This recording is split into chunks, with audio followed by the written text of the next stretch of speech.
አዎ ጃኒ ታስራለች። አዎ ጃኒ ተይዛለች። አዎ ጃኒ ሚዲያ ላይ የተናገረችው ነገር ስህተት ነው፣ አንክድም። ስህተት ነው። ምክንያቱም አንድ ማህበረሰብን በዚህ ደረጃ ኢትዮጵያ ሀገር ላይ ሁሌ ነው የምንላችሁ፣ እዚህ ሀገር ላይ ተቀምጣችሁ የሰውን ብሔር፣ የሰውን ዘር፣ የሰውን ሃይማኖት፣ የሰውን ማንነት ማንቋሸሽ በህግ ያስጠይቃል።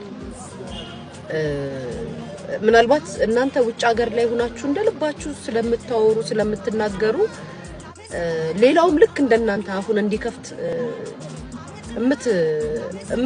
እምትገፋፉ ሰዎች አላችሁ። ግን ሀገሪቱ ህግ አላት፣ በህግ ትጠየቃላችሁ። ጥፋት ባጠፋችሁ ቁጥር ይጠይቃችኋል። ስህተት ከሆነ ማህበረሰብ አዝነናል፣ ተቀይመናል ብሎ የተናገርከውን ንግግር አዳምጦ ከተመለከተ የሚያስጠይቅ ከሆነ ትጠየቅበታለህ። ይሄንን ማወቅ አለባችሁ። ጃኒ አው ስተሰርታለች፣ የድሬዳዋን የሐረርን ህዝብ አስቀይማለች።